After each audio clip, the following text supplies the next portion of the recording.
Hello, it's Ted Bradshaw. This video today is, well, I've titled it, How Does Mental Health Work? But that's quite a big question. Essentially, what I want to do is introduce a few ways of looking at mental health that we use within mental health services to try and work out and understand what's going on for someone. We've got biology, we've got environment, we've got thinking, we've got action, and we're going to cover them all. Let's start with biology. So most people, I think, have come across the idea that biology might play a role in the development of a mental health issue, and certainly in the treatment of a mental health issue. So you might have heard, for example, what I've drawn here is a brain, some genes, and a tablet. That's supposed to be a tablet. So what that's representing, I suppose, is the idea that a mental health issues might be genetically inherited. That's very difficult to prove, is the main thing. There's lots of studies trying to work it out. But when we look at the environmental stuff, it's very difficult, for example, to decide, okay, well, if parents and child have a mental health issue, is that down to genetics, or is that down to something about the environment? Is it down to something to do with what they've kind of picked up, I suppose? Or is it a combination of both? Either way, it's a really useful kind of starting point to understand. The differences between these two are, there might be some things that I can't control at all. Genetics is one of them. I can't pick my genes. And that can be really helpful as a way of understanding, starting to pick apart, what are the things that I feel I can do something about? And actually, what are some of the things that I think are more kind of fundamental to me and that I don't think I can change, and that instead I'm going to have to learn how to live with? And that's a really useful starting point. So, genes is part of the kind of biological theory.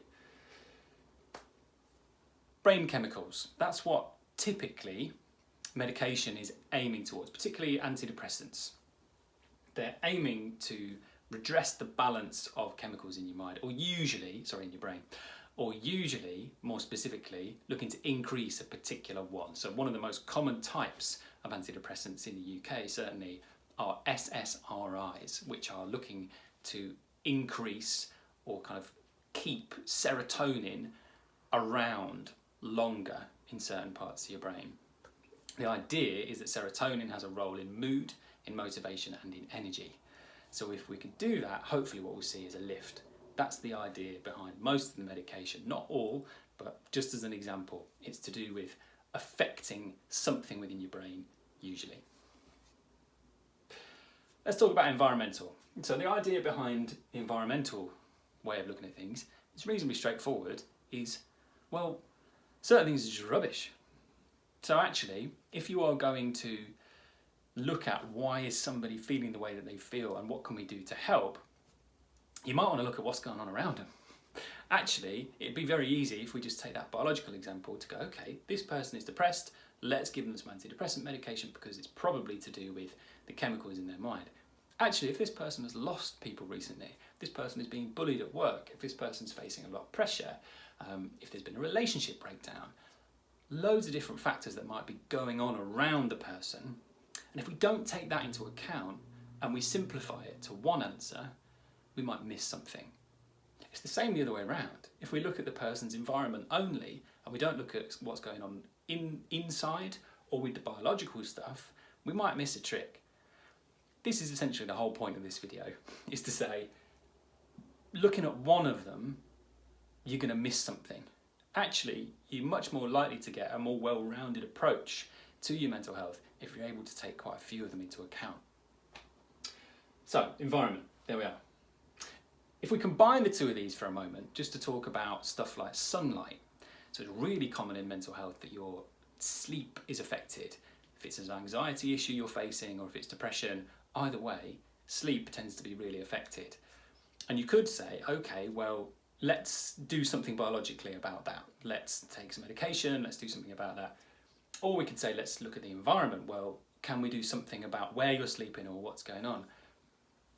If we, again, only take one of those things, we might miss something. It's clear that sunlight has quite a biological effect, a physiological effect on us. So we could kind of, if we were trying to redress sleep, we could do all we want about making your bedroom nice, about making it smell nice, about the lighting's right, etc. If we don't get any sunlight in the day, we're possibly missing a trick. because that might be something that could really help, that isn't really to do with just the environment. It has a biological process too. Thinking. All right, so this one is, everywhere on social media. Just think positively, that kind of stuff. There's a nugget of truth in there. There's something useful in there. But again, it tends to be unhelpful when it's the only thing. Oh, well, the solution to everything is to think positive. It doesn't quite work like that. So, for example, it is very easy to assume that everything's going to work out for you if everything's always worked out.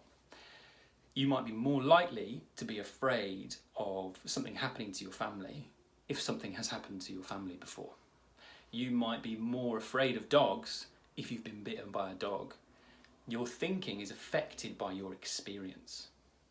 So it isn't as simple as just up here looking for the positives. Actually, there's a much more kind of animal process in there, which is about the way you think is driven by your experiences, by the environment you've grown up in.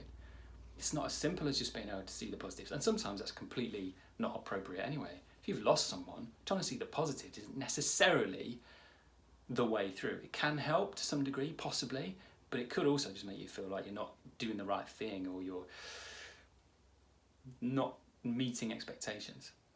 So thinking is important.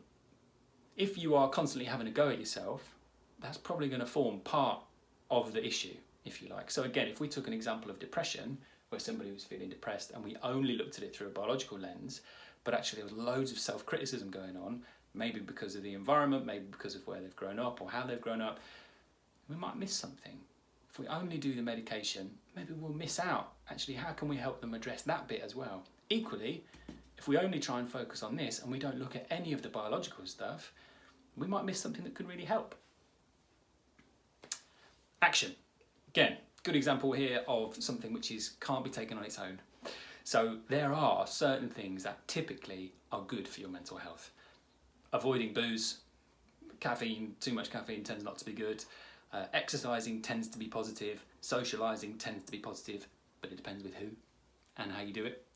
Work can be good, but can also be one of the stressors. Having a bit of a routine, having a bit of a project tends to be good as well. But that's not it.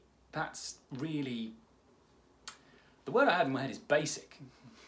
That's a really basic way of looking at it. And people are more complicated than that. Actually, if we got you to do exercise, we got you to do some work, we got you to spend time with friends, but all that was going on in your head is criticising yourself about how you're not doing things well enough, and we never do anything about that, this is going to have less of an effect.